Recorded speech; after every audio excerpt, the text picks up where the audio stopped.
সন্তু, হ্যাঁ সন্তু, সন্তু, সন্তু। এত দেরি করলি যে?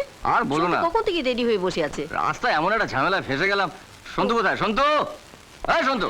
এই তো দাদা, আমি রেডি। এই তো, আমি এই দিনটারই তো স্বপ্ন দেখতাম। তুই পাশ করে কলেজে যাবি, বড় মানুষ হবি, আর আমি সেদিন সবার কাছে বলবো যে আমি সন্তোষ রায়চৌধুরীর দাদা, রাজা রায়চৌধুরী। দাদা, তোমার এই ঋণ আমি জীবনে শোধ করতে পারবো না। এই, ঋণ কি? হ্যাঁ, ঋণ কি? বাবা না থাকলে বড় ভাই করবে না তো কে করবে বলো মা? ও দাদা, আমি পাশ করে না তোমার তোমার সমস্ত কষ্ট আমি দূর করে দেবো। তোমাকে মুখে রক্ত তুলে খাটতে আমি দেবো না। এই তো, এতক্ষণে মনে হচ্ছে তুই রাজার ভাই। তোদের বাবা যখন মারা গেল, রাজা তখন স্কুলে পড়ে।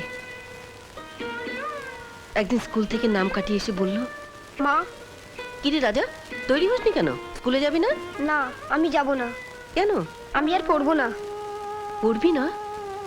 আরে বাবা নেই, সংসারের এত খরচা কে চালাবে? এখন থেকে আমি কাজ করব, শুধু সন্তু পড়বে। সংসারের জন্য তুই পড়া ছেড়ে দিবি বাবা?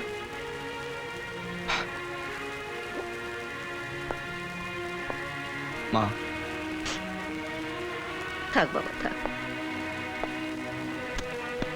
বাস, মাকে প্রণাম করে নিয়েছিস, একেবারে ফুল মার্কস পেয়ে গেছিস।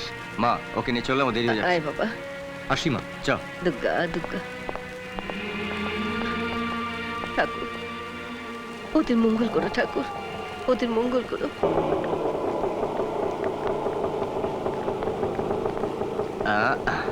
যাক, এসে গেছি। যা, তুই ভেতরে যা। আমার আবার ভেতরে ঢুকলে হাত পা কেরম ঠান্ডা হয়ে যায়।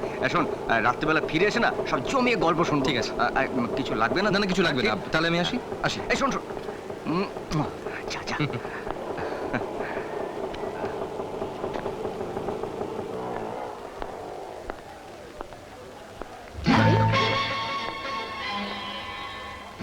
ক্লাস খুঁজছো? আগে না না মানে হ্যাঁ, না মানে ওই ইকোনমিক্স রুম নাম্বার 18। আজকে প্রথম? হ্যাঁ। কি নাম তোমার? ইয়ে সন্তু। আমি। আরে স্ট্যান্ডিং কেন? হাটিং হাটিং, চল ওদিকে চল। রে আজ এত লেট? আর বলিস না, একটা ডিসিশন নিতে নিতে লেট হয়ে গেল। ডিসিশন? কিসের ডিসিশন?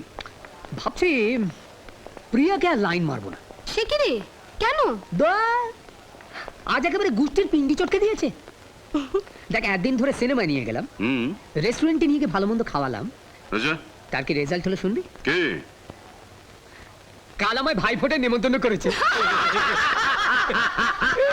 একটু থামাকি একটু চলা তো চলবে না, মনের বরফ একটু ছোঁয়াই তো গলবে না।